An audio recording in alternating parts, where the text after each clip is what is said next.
Good evening, friends. My name is Amar Aziz. I'm very honored today to, have this opportunity to moderate this very special evening where we are about to launch this anthology of Pakistani English writing edited by Ilona, Yusuf and Shafiq Naz. This anthology is remarkable in so many ways. Now, first of all, we have not, there hasn't been an anthology of Pakistani English verse in the last perhaps 3 decades or more. So this is really first of its kind in the last 3 decades. And this is very inclusive, even though, it's sad to moderate a session where I, as a poet, am not included in this, but still I'm celebrating. So, I won't take a lot of time because we have many poets here. I'll request Ilona to say a few things about this project, and then we'll begin with our reading session. Amar, when Muniza proposed your name and she said, he's a poet, and I said, but I don't know him. And I was feeling very bad because I thought, oh goodness, somebody who isn't in the anthology is being asked to moderate this session. But you very graciously accepted. So thank you very much. And let us hope there is another volume soon. No. I mean, there is, because, these anthologies come, as you said, this is coming after a long, long time. So, and poetry doesn't get much of a platform. But did you want me to say something, or are you going to ask me a question? If you would like to introduce this anthology, how did it begin, and how did you, for how long did you work on this? Just say a few things about this, and then we'll begin. Okay, so about, I think it's 1.5 years ago that Shafiq Naz, I had an association with Al-Hamra Publishing at the turn of the century, since we now are in another century. And that too has been a long time. But Shafiq Naz published my work in 2001, and then he started a literary review for which I was a co-editor. 2 issues came out, and the third one, when you have a literary review, when you start one, it matures after 2 or 3 issues, and the third issue was really good, but that never went to print. And I presented at 2 conferences with a group of South Asian writers and Shafiq Naz, who used to do the book fair there. And then we were out of touch for a while, and then he says, got back in touch, and he said, would you like to edit an anthology of Pakistani poetry in English? We can have up to 50 poets. I thought, oh, that's a lot of poets. But when we started, then we discovered that there were more and more poets. And we included locally based as well as diaspora poets. And as you know, we have a huge diaspora. Some people in this anthology were born and brought up abroad, and some, as we have a migration problem, were educated here and then moved abroad. So there is very much a subcontinental, let's say, cultural ethic in their work. Today, there are very few females reading, but I have to say that there are a lot of, there's a good balance of there's a good gender balance here in the book itself. I mean, when you look at the past, then I think out of the first few poets that we had after partition, the one voice that was most prominent was Maki Qureshi, and she's no longer alive. She died before the 21st century started, so she's not included in this. But we have a lot of senior poets, 1 or 2 of whom are no longer alive, but were writing in the 21st century. So we have people like Zulfikar Ghaus, then we have Professor Alamgir Hashmi here, and, Naeem Pasha. So you're going to introduce the poets, so I'm going to stop right there, okay? And, yeah.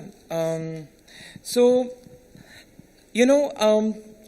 there's this story by Kafka, one of his last stories actually, The Hunger Artist, in which he talks about this starving artist whose very art form is to display his hunger in a cage, right? So people come and they appreciate him for his art form, and then they leave. But gradually people start losing interest in the artist. And that's his tragedy, nobody really wants to appreciate him, or people are cynical about his art form. Is he really starving? Is he really on a sort of a hunger art display? So he's eventually replaced by a beast, who, of course, is the opposite, of the artist. This beast eats a lot. This beast, he gets appreciated when he eats, right? So I think their narcissism is somewhat similar, the narcissism of the artist and the narcissism of the beast. Because the artist, his narcissism is self-destructive and he seeks validation. Whereas the beast's, narcissism is self-contained. It's dialectical, but it's also similar in many ways, because both are following their instinct. They want to perform, even if there are there's no one to appreciate them, right? So I think this metaphor, I find it very interesting for Pakistani English poets. We have been writing for decades, right? We have not been able to find readers in this country. There have been no journals. There have been no anthologies of any, significance. But we continue to produce. We continue to write, even if somebody is there to read our work or not. So I think this is really a canon making project because this has really brought together poets from 3 or more different generations, This is very inclusive. This includes Zulfikar Ghosh, who's one of our most important poets. He's born in 1935. This includes several other poets. Naeem Pasha Saab is here with us today. Salman Tariq Qureshi Saab is there, but he couldn't make it. He was supposed to come join us for this evening. Alamgir Hashmi Saab is here. Athar Tahir Saab is here. So we don't have a lot of time even to introduce everyone. I'll just request everyone to introduce themselves, and then we can and then followed by maybe one poem from this book, and then perhaps we can have another round of readings once we are done with the first round. So let's just begin with Haris Khaliq, because I think he has to leave. Haris, as you know, is a bilingual poet, and please come here. Thank you. I have to apologize to my fellow poets because I have to leave early for another appointment, and I was asked by, and thank you very much, Ilona, and of course Shafiq Naz is not here, for doing this amazing collection, compilation, and selection also. Well, like I said, there are still people left out, and if I'd known... Well, nothing can be exhaustive. And Amar is a brilliant poet, and yes, so he's been published internationally now. Him, so, this is the sad thing. So I'm going to read one poem from my contemporary Rizwan Akhtar, who couldn't make it to Islamabad for this event. He's based in Lahore. Madhubala. Born on Valentine's Day, the thespian groped for love both off and on screen. Her family was saved by an explosion while they were at theatre. Only life can sabotage a stage.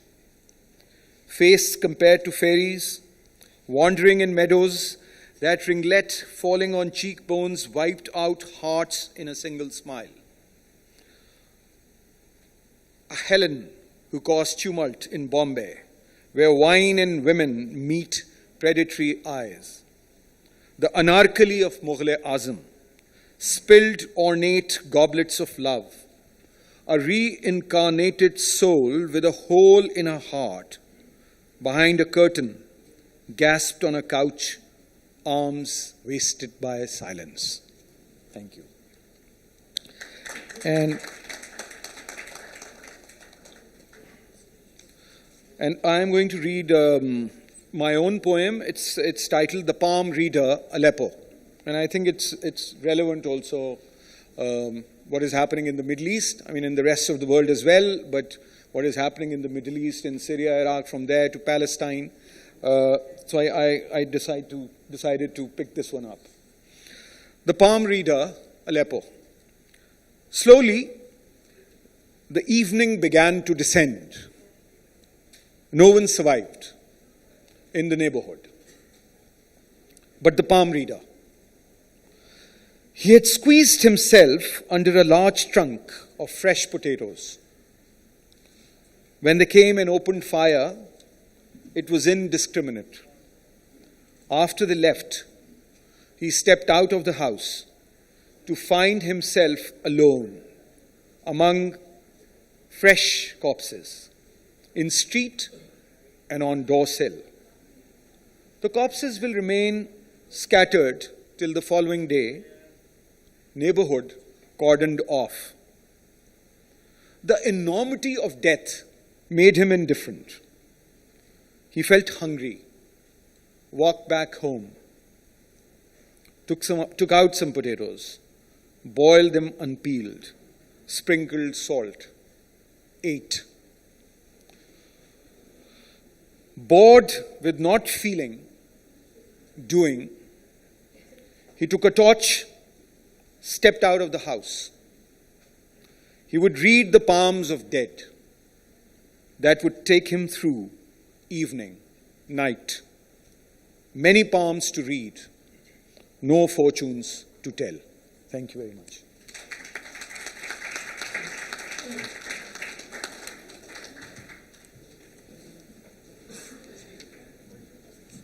Thank you, Haris. May I now please request Waqas Naeem to perhaps introduce himself and read a poem from the book.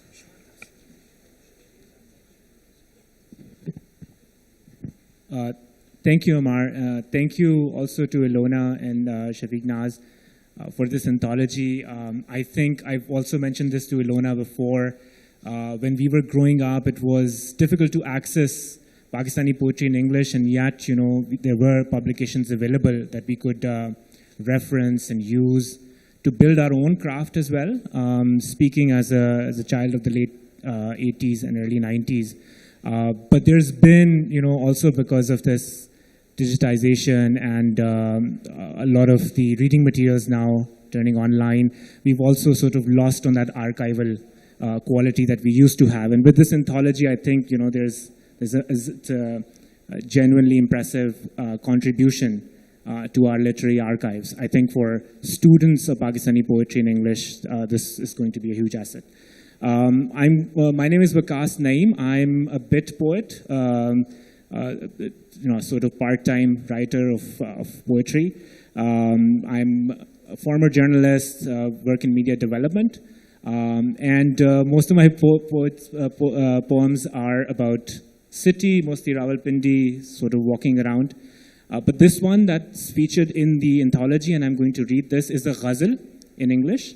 And it's sort of written in the context of climate change and the aftermath of severe flooding in Pakistan. Across the land, I see only water. Across the land, I see only water. The glacier's grief will free only water. Now Sahba says, how can you sleep, my love?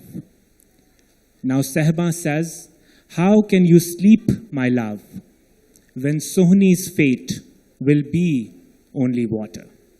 When Sohni's fate will be only water.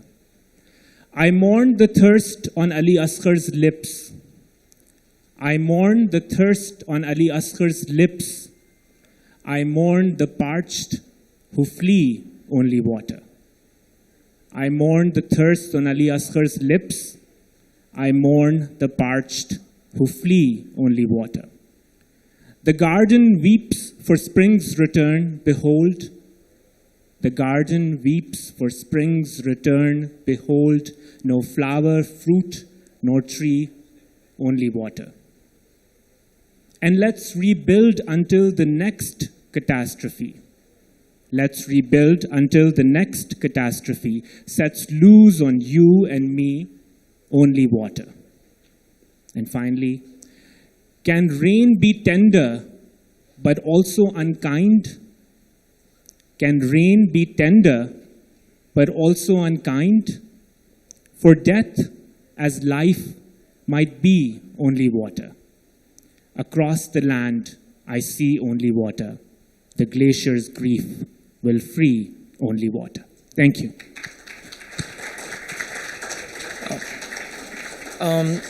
Thank you, Waqas. Do we have Sophia here? Yeah. Sophia, it would be great if you can read a poem. Hello, everybody. Thank you so much for the opportunity. My name is Sophia Bano. I'm an editor from Karachi, and I'll be reading a poem for you today. This one's titled Winter in Karachi. At dawn, I rise to a burning, spools of smoke ribboning through the netting, curling around the bedpost, a gin's gentle beckon. My mother is ash, her dust braided into my bones. I can never let the cup spill, not even in poem. Her body is a dung loaf, frosted with pearled dew. I know the deviltry is aflame. Let me collect the ashes. The air droops with cardamom. Let me crack the seeds between my teeth. My mouth, a saucer for milky sap. I would chew your leaves, but I have no ulcer to treat. Respond, O tree, O mother. Tell me if I am to burn with you. Promise me, O tree, that you will sweep my embers. Thank you.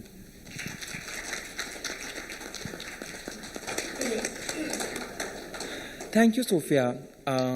It's a big manel that we have today. So many men. I've not seen many men, in a long time as poets together. So thank you for breaking that, Sophia. I think Saad Ali Qureshi. Yeah, Saad. Okay. Yeah, sure. Good evening to you all. First of all, thank you. Good evening to you all. And first of all, many congratulations to all of my fellow poets, included in this anthology. And many thanks and congratulations to Alhamra Publishing and Ilona, Yusuf, and Shafiq Naz. I'd like to read one of my pieces for a start. This one is called 7 Aphorisms. This one is particularly dedicated to a couple of my very dear friends, Nabila Gul and Nicholas Karfakis. It's an ekphrasis inspired by one of my favorite contemporary artists and writers and poet from Canada, Lord Luzajic.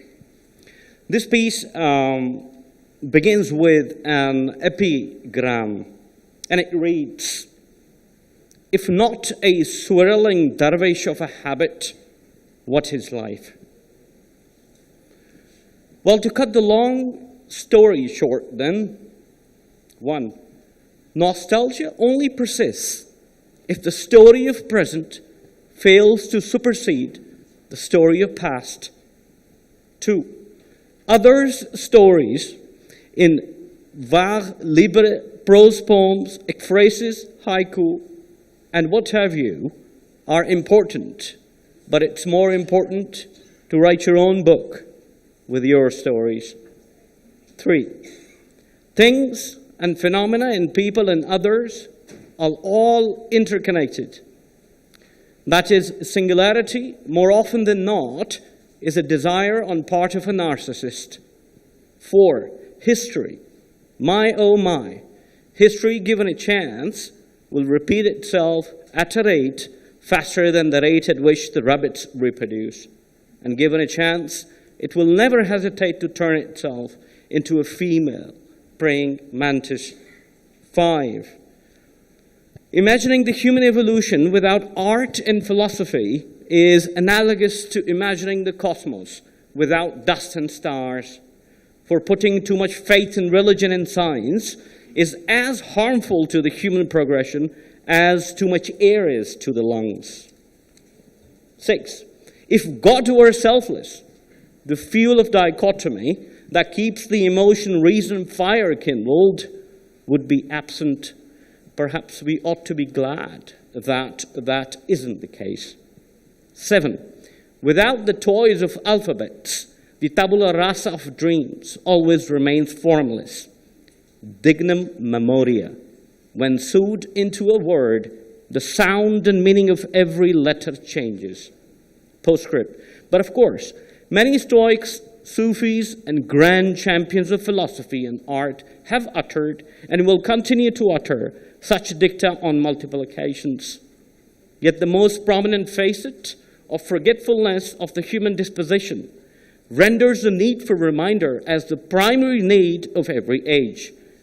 7. The feature film with Kevin Spacey Italia, by the way, happens to be an intriguing composite of reflection on the aforementioned 7 aphorisms too. Thank you.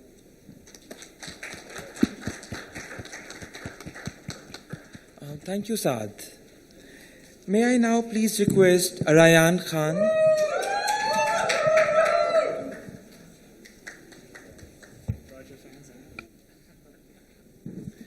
Hi, everyone.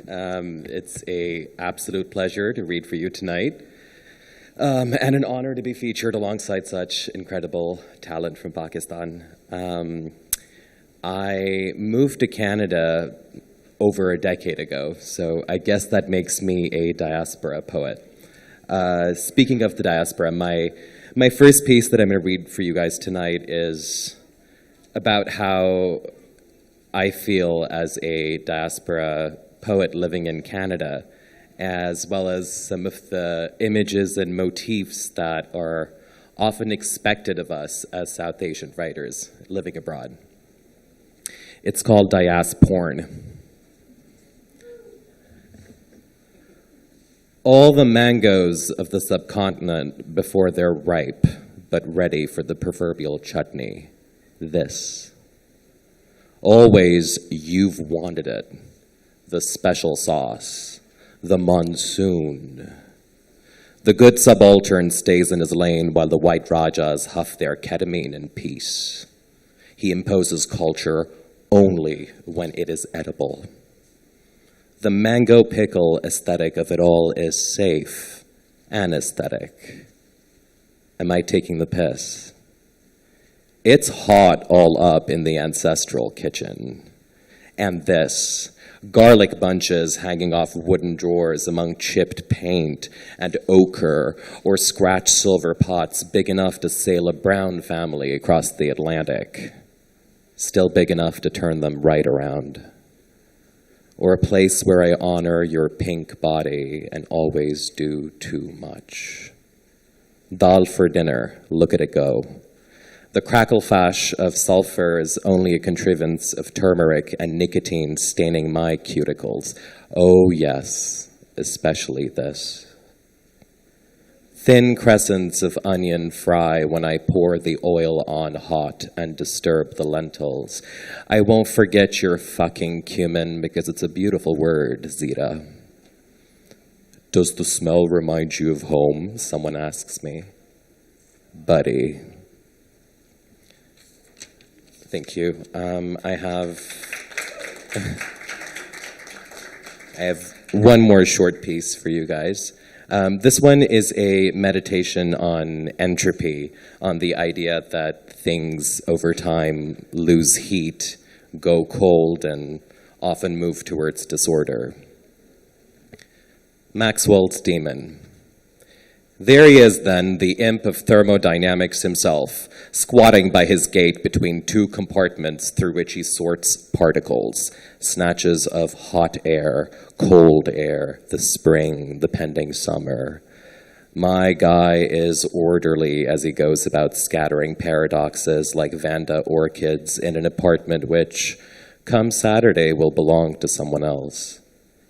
And now there he is in the living room cutting up the masking tape, creating systems where the entropy of 6 years is able to fit into 10 to 20 boxes and on budget.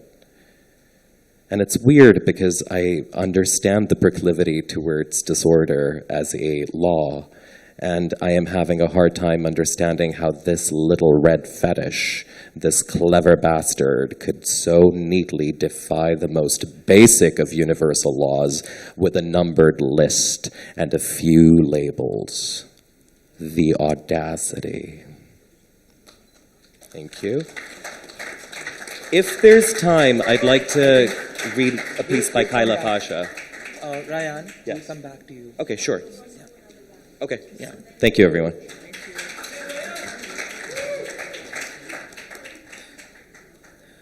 Thank you, Rayan. I'd now request Wajahat Malik to come here.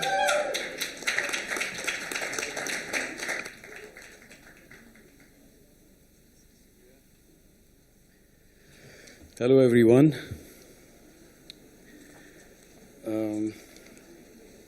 मेरा नाम वजाहत मलिक है. मैं एक film maker हूँ और उसके अलावा मेरे काफ़ी सारे मशगले हैं जिनको लिस्ट करना भी मुश्किल है.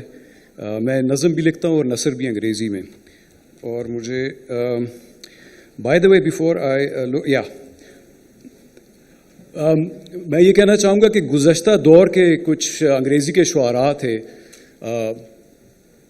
उनमें से 3 का मैं नाम लेना चाहूँगा. 2 तो वफ़ात पा चुके हैं, एक अभी भी ज़िंदा हैं. I am talking about Dawood Kamal Sahib, I am talking about Taufiq Rafat हाज़िर एंड एजाज़ रहीम.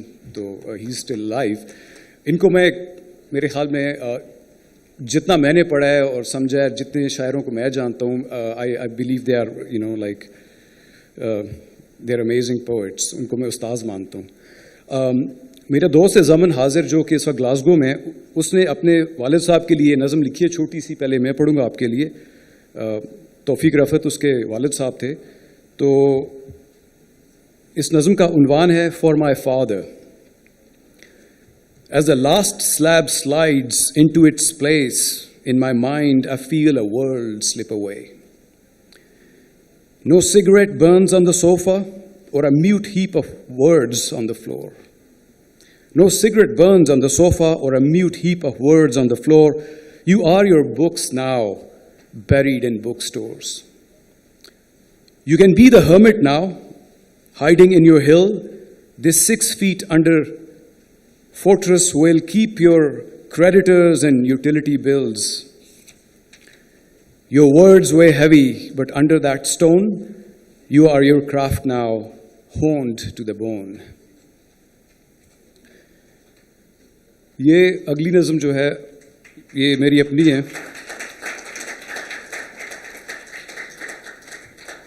इसका उन्वान है जी, I want to write you. तवज्जो फरमाएं.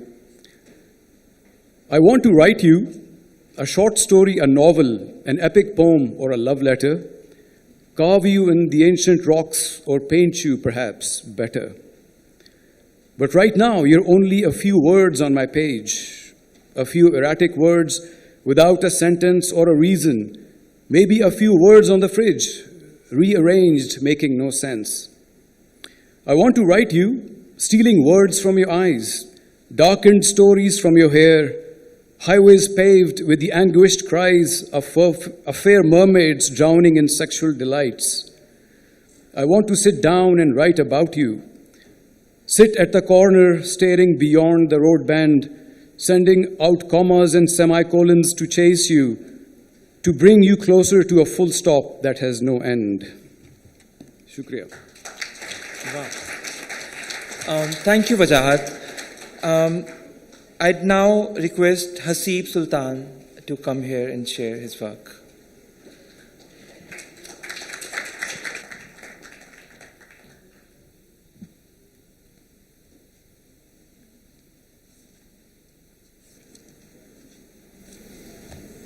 Assalamu alaikum. I'm very grateful to Ilona for incorporating me in this amazing anthology and to be in the company of amazing poets, not only of my generation, but the generation younger than me and the generations ahead of me. The first poem that I'm going to read is titled, Kites Lost in the Sky Have to Fall Down. I hope I'm audible, right? Okay. I have been trying to understand why it is so easy to dream and much easier to procrastinate. Life is like the sky at Basant, colorful, vibrant, full of itself. Each kite hung in the museum of temporary sentiments through a thread covered in crushed glass. With every kite that holds itself through the hands that fly other kites, ties must be cut in order to progress and go higher. Always a fear of being cut itself. We focus too much on the kites that fly high. We focus lesser on the glass that has morphed itself to hang in the sky, symbiotically dignifying the selected, the who rise. Until someone remembers that the sun has to set, forgetting that the sharp glass-covered door forms a web of broken lives, kites that just couldn't fly, or not fly as long as the ones we glorify. I get it. It is much easier to dream and be the kite that doesn't fly. Falling down hurts. Nobody wants to be the crying child who just couldn't fly his kite. It's just easier to never fly. Thank you. Thank you. I'd now like to invite a poet who's the author of 11 books of poetry and so many volumes of literary criticism. He has won so many awards, and he has been a university professor in Pakistan, Europe, and North America. Alamgir Hashmi.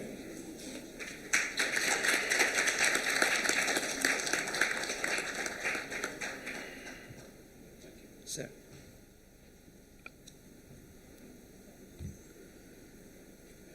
Good evening, and thank you for the introduction. I would first like to congratulate both Ilona and Shafiq Naz, Ilona, Yusuf, and Shafiq Naz on bringing out this remarkable anthology in this decade of the 21st century, somehow bringing us all, writers and readers of poetry, into the 21st century. Formally.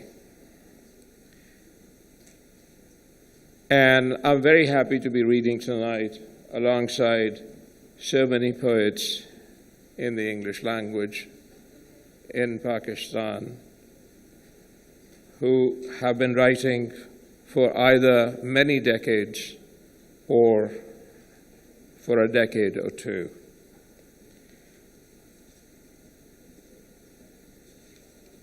I have been warned that I have just about 4 minutes in which to have my little say, and I intend to keep to that time frame.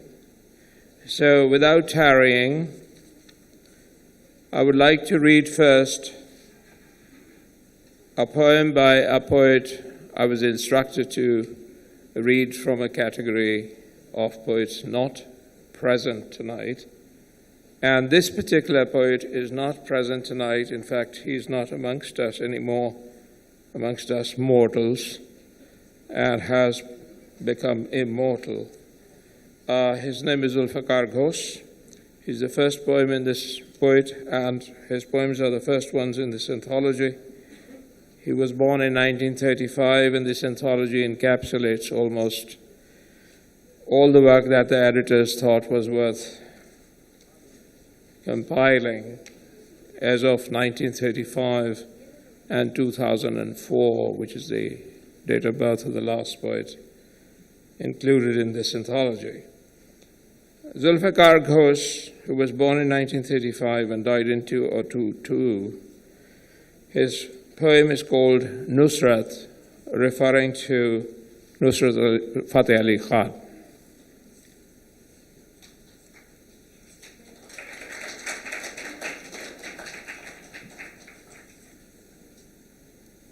Nusrat, how sweet upon the tongue Muhammad's name you sang, and the chorus, like a crowd incited by an orator, repeated the line, its united voice charged with ecstasy, then clapping hands and a quick, sharp prelude on the harmonium. You broke out with Ali, Ali, Ali, oh, who can discover the name of the great God who first does not call out Ali, Ali, Ali. In the concert halls, even the unbelievers clapped in time with your chorus, driven wild by your voice, and saw visions reserved for the faithful. But then the next thing I hear, you are dead. Life spent devoted to praising God in song, God's very breath in your voice. Audiences from Tokyo across Europe to New York shivered, when without knowing the words they understood your Punjabi. My eyes await your arrival, for not the words but your voice brought the intelligence of God. Your voice, Nusrat, made us all lovers of beauty and truth, two of God's names. Your voice raised us, and you took us, shy as brides, to Him. But then the next thing I hear, you are dead. God, this invisible Hackett who transmits a seductive program, gaudies the brain's screen with visions, only to launch a killer virus.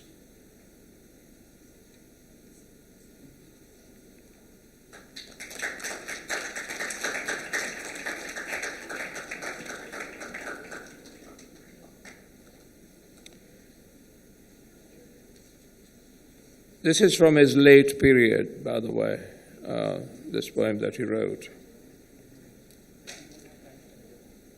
The second poem and the last one that I read tonight is the one I wrote some years ago, and it's in the anthology here. It's called Sweet Water Only. Somehow we have many poems on water, with a water motif tonight. Sweet water only. Last round of the lane, dusk falling across the district. He's back where he began after the morning prayer, hangs up his skin on a nail in the hurting wall, and falls asleep on a straw mat. Half that pulpit wall went down one monsoon along with his father. The back of the wall is still some use. At least the mosque has a water tap, his filling station, and a rent-free foyer. He dreams about his father's dim eyes, looking in the distance, his kindly face, the only hope that was, a mirage, ebbing white in the desert he's known since he saw his mother crying around an old cot. Azan, and he's up again, rubbing his eyes upon the same star above that waits out the twilight hour. Day's work is a half-torn shirt, sun burning a white strap into the shoulder, water skin on the back. So bent for his years, some would think he's been praying in obeisance to God too much. each time he fills up and pats it with a gentle hand, then a jolt that settles the weight in place. The steer hide still smelling good, with him and his father's sweat soaking in for maybe 100 years from before Elizabeth became queen. It's something to smell to believe. Go, hobble from door to door and see the smiling eyes. People are hardly wrong. Look, he carries the Arabian Sea on his back. And he assures like a town crier, sweet water only. Thank you. Thank you, Mr. Hashmi. I'd now request a poet who is a trilingual writer. He has written verse in Urdu, Punjabi, and English. He's also a prominent architect and painter, and he had received the Tamga Imtiaz in recognition of his work in visual arts. Mr. Naeem Pasha, sir.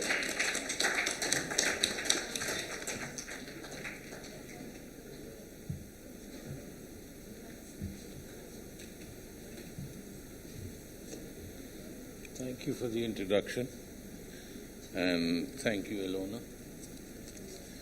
I'm not good with words, so forgive me if I don't elaborate on them.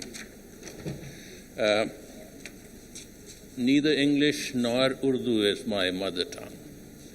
So if I make any mistakes or lack of diction or continuity, please forgive me. This poem that I'm going to read is not a dialogue between me and my daughter. It is not a monologue of my daughter to me either. It is written at the time when there was this debate about my body, my decision. So look at it that way. I exonerate Kaila Priya Pasha from this. It says, don't talk to me. Don't talk to me, she said. Don't talk to me. Don't talk to me about being a woman if you don't carry a womb in your belly. Don't talk to me. Don't talk to me, she said. Don't talk to me how to be a daughter when you have never ever been a daughter yourself.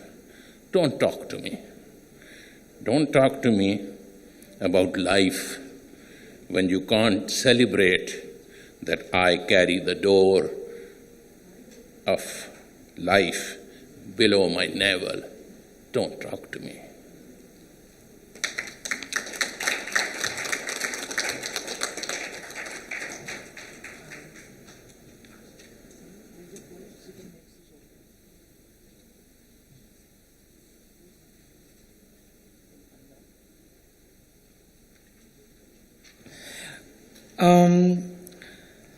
Thank you, Pasha Sahab.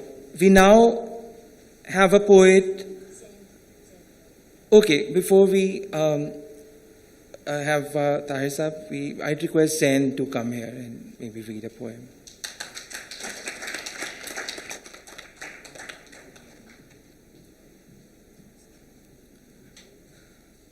Hello, everybody.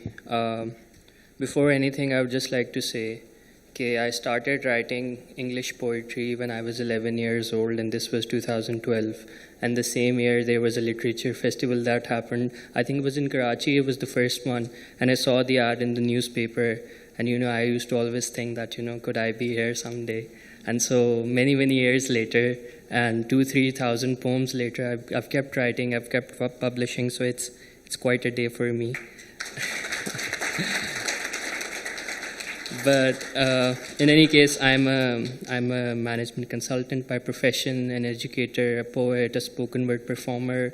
So I do lots of literary, creative stuff on the side. This poem that I'm going to be reading, it's part of a manuscript of mine, a chapbook of mine that's going to be coming out later the next year, and it's an exploration of love using the theoretical frameworks of one of my favorite philosophers, Jacques Lacan. I've been deeply inspired by his work, and so it's just one of the poems in that series. The poem is titled Aftermath in the Ruins of Love. The revolution has dried up like a prune, rotten and infested. The empire calls every sin done in quiet is a sin left undone, and I summon all the dead genres of the weather.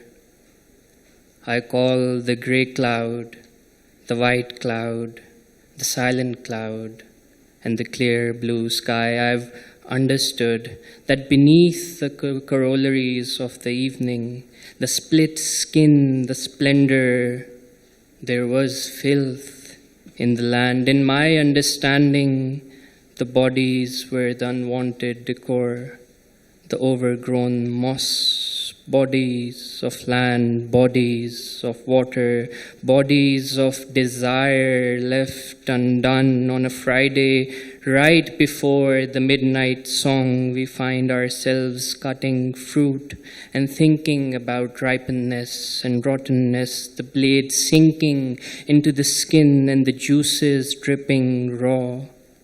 The revolution has sung the song of silence, and I am awaiting the crescendo by the riverside. I'm throwing rocks here, watching glossy pebbles kiss and jump at the subtle wave. In the middle of the day, wisp raining down upon my shriveled body. I was looking for a miracle when I found you. When I saw you, I must admit I saw the flickering diorama of a half-burned and a half-blossoming city. Thank you. Thank you, Zain. Before I request Ilona to read one of her poems, I'd now request a poet who has been awarded Tamga Imtiaz and Sitara Imtiaz for his literary work. His critical and creative work in English and translations from Urdu and Punjabi have been published internationally, and his books on literature, art and culture have won a total of 11 national and international awards, including the highest national prize for literature in English, the Patras Bukhari Award, Mr. Athar Tahir. And just this afternoon, we had a pleasure of launching his new book, which is a collection of sonnets. Over to you, sir. Thank you, Amar. Thank you, Ilona. I'll be reading initially one sonnet, and if there is time, I'll follow it up with another. This sonnet is included in this latest book, the 7th collection of poems. It's 140 sonnets, observing all the conventional requirements of a sonnet. Sonnet East Pakistan. It was inspired by my discovering in mid-1960s a black and white group photograph of my father with his Bengali and British peer officers and subordinates, and my own experience of childhood in Dhaka, or Dhaka as it's now called. Embedded in it are references to the lush greenery of that part of East Pakistan, mellifluous Bangla language, and the Bay of Bengal, and the tragedy of the civil war that led to the secession of the Eastern Wing as Bangladesh in 1971. East Pakistan, Sonnet 128. A part of childhood among large leaf plants, and a language with so much to say, not understood, and a river which slants in 100 muddy fingers to the bay. A time when A, B, C, and 1, 2, 3 were beginning to open words and things could be counted and stored in memory. And looking at birds, one wished to have wings. Father, in clip-on shades, had sat down then in black and white with his beloved countrymen. When an occurrence cuts one into two, 5 decades may numb, scab the pain, but like young love and old hurt, it carries through to smart in the season of cold again. Wow. Do I have a motion to read it? Quick one, please. With the permission of the moderator, I'll be reading a second poem. It's called Sonnet 2, Sonnet for Samia. Tell me a truth above love. What beauty lives forever in seasons of the heart? What love stays the same like a plastic dart? What joy does not shed like an autumn tree? What's love if it must respond or return? Let all returns be burnt in part or whole, all responses to cinders in the soul, and hope swept up and cast off in an urn. Was there ever a bond of faultless love? Acceptance alone awaits no bargain. It can clap with one hand and yet remain calm in the face of beauty, joy, and love, and consume with its incompleteness. That is the truth beyond the senses' diktat. Thank you. Thank you. And before I finally ask and request the lady who has brought all of us together, before Ilona reads, I'll quickly, because I was asked also by the OUP people to read a poem from my own book, The Missing Prayer, which is forthcoming from Red River in Delhi. So I'll quickly read one poem and then we can conclude the session with Ilona. This one is called Growing Up in This Neighborhood. Growing up in this neighborhood, you have daily battles to fight. When it rains, you find ways to cover things in the rooms of your oddly built house that has shamelessly outlived all your ancestors. Holding a 20-rupee note in your palm like a cat carries a kitten in her mouth, fearing to lose it. Walking on the bricks thrown in the muddy rainwater to make a path. The familiarity of rats coming out from the gutter, which has always been uncovered. Crossing the house of the single mother, everyone wants to kick out from this street. Passing by the little mosque built on a pan shop, whose imam cuffs on a loudspeaker 5 times a day. Buying yogurt for 10 rupees, tea sachet for 6, and keeping aside the remaining coins to get something from the tiny stall of the Urdu-speaking old man. You wonder, even if someone buys everything from this man, what difference would it make? Growing up in this neighborhood does not mean that you will not experience the sheer meaninglessness of this all and whatever exists beyond these suburbs where the lights never fade. The dim yellow bulb hanging in your narrow alleyway is no different from the sun, which dies a little every day. Thank you. And now, of course, Ilona. I'll quickly introduce you, Ilona.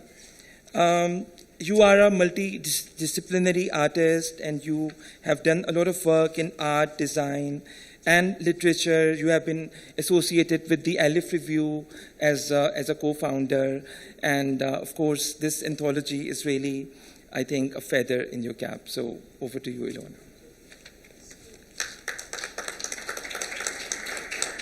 Do you want to come here, maybe? Ilona, do you want to come here? Okay, so this is Mehvash Amin, I Revolt. And it's divided into several parts. So part 1. The rebellion of lemons because they were not born pomegranates is understandable. Because pomegranates have fleshy seeds and poetic skin and a crown, while you, lemon, have thin seeds and bitter skin, no surge of yellow geezering on your head. So I understand your revolt. But it does not matter, lemon. Things are just that way, and your rindy skin can be consumed, and your bitterness is more memorable than the kinch of crenellated color on pomegranate's head. For what is a crown anyway, but a thing everyone wants to strip you of? 2. Pero tú sabes, la rebelión renace hoy. But, you know, revolt is reborn today. That rebellion of green things that will take over, haven't you heard? Also, the revolt of sand that stares with mica eyes at those tall towers of concrete, glass, flash. It squints at them, then laughs a susurrus laugh as it slips and slides closer, knowing that centuries from now, the rebellion of these buildings will be a memory in its slipping, sliding, burning mind. 3. Now remember that brief moment when a body leaves water and heaviness shoots upwards to legs, arms, torso. That is the defiance of gravity, reclaiming that body as its own leaden vehicle. Then gone, the lightness of watery thoughts. 4. आज बगावत ने sir उठाया फिर कि मौत धूल उठाती है जवानी पर. But child, understand that the ultimate revolt is that of life. It still goes on in bedrooms and bazaars, not caring really about death clocking in every day, hour, second. It forces babies to push out, not accepting death's signature, just cancelling it out like a bad check, not looking too long at that cadaver in the soil, more interested, really, in the food at the wake. Ah, la révolte des fleurs qui meurent dans la vase est supprimée enfin par la révolte des fleurs qui s'ouvrent chaque jour. Ah, the revolt of flowers dying in the vase is finally subsumed by the revolt of flowers that bloom every day. Okay. Limestone. This is mine. Not the hard, compacted fists of rock formed of fire, high-shined in water, but permeable grain. I'm still not sure why I like it. Like it? I'm fascinated by it. Perhaps because it's formed from life, slow flattened beneath the weight of water, milfei that carry the stamp of bone, liquid congealed, the soft whispers of life's exhalations. Then slices thrown up, sharp slammed, folds crisscrossing, splitting in shaly flat fragments, or conglomerations, stones pressed together, honeycombed with nodules, fissures, elongations, where waters melted rock to take its flowing shape, then settled in hidden pools, channels, and something else too, luminosity beneath light, as if rock's embedded memory of life is lit from within. Thank you so much, Ilona. I'm very grateful to all the poets and all of you for this beautiful evening. This anthology is available outside, and I'm sure there's a discounted price if you want to buy it and get it signed. Thank you so much. Have a good evening.